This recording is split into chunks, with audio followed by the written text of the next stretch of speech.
Okay, so here's what's happened today.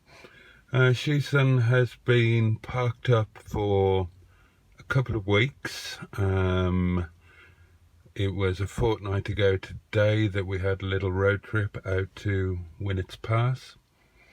And since then he's just been parked up here. So his battery isn't the best in the world. So I thought it was about time that we turned his wheels over, and I had to go to the post office to make a sacrifice to the vengeful gods of the overdraft, as per bloody usual. Never gets easier, does it? So thought better turn his wheels over. The battery was down. He just about started. There was just about enough juice. So not a worry. Off I went to the post office. Didn't film anything today. Took a few pictures at Kerber Edge. I'll pop those up at the end of this video. So kind of went very slightly the scenic route. Wait, all the scenic route to the post office here, but instead of going to the post office in Baslow, I went to the one at Carver Crossroads.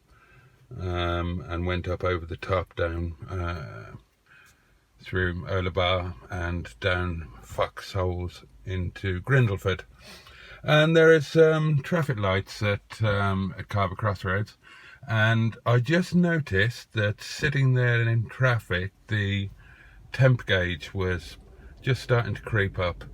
And can I just say, I don't know who I'm aiming this at, but the instruments on the dashboard, they're there for a purpose. Keep an eye on them. I'll tell you one day a couple of stories about my ex-wife, bless her. Amazing woman, but she never cast a glance at any of these superfluous and meaningless little dials in front of her. Which is why she was always blowing cars up and running out of petrol and, oh, let's not go there.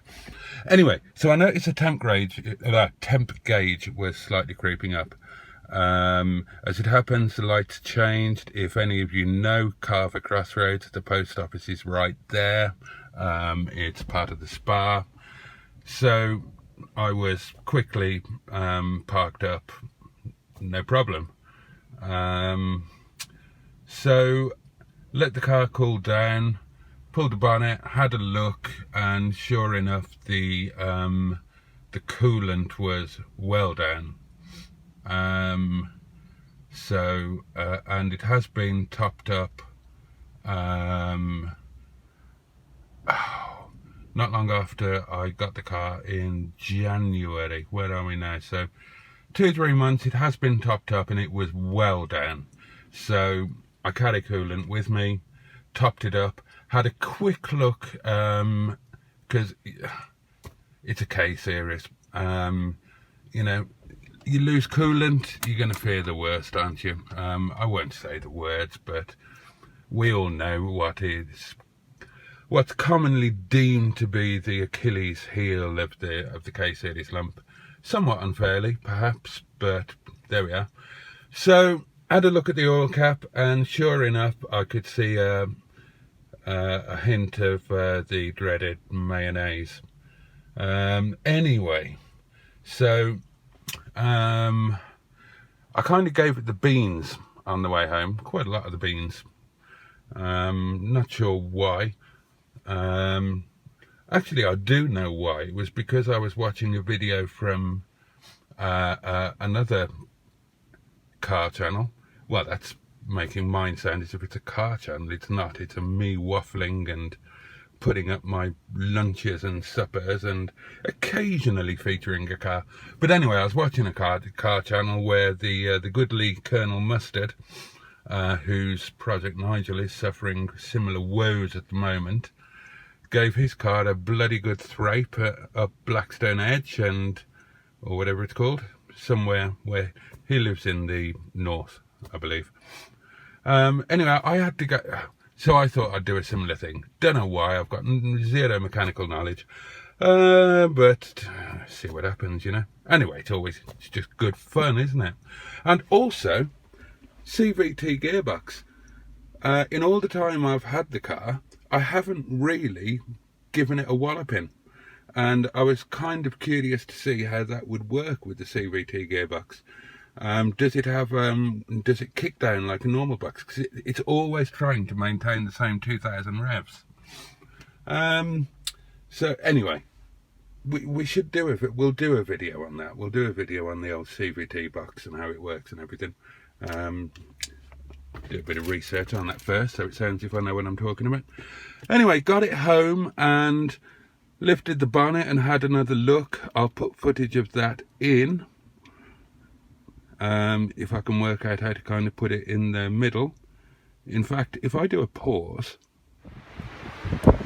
let's have a little look.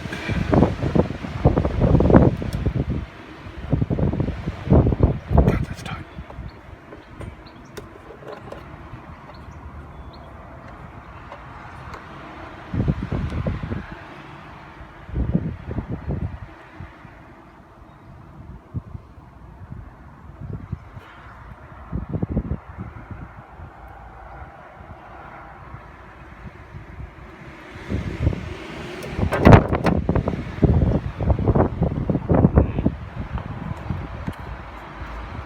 Not sure.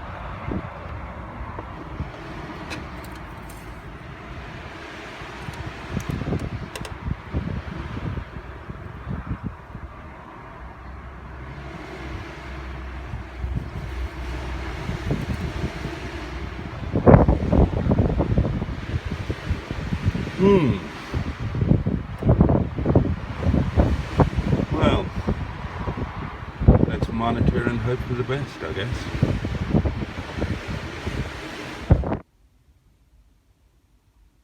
That was me doing a pause. If I do a pause, I can split this video, I think, and pop that footage in the middle of it, because I'm clever, despite my advanced age.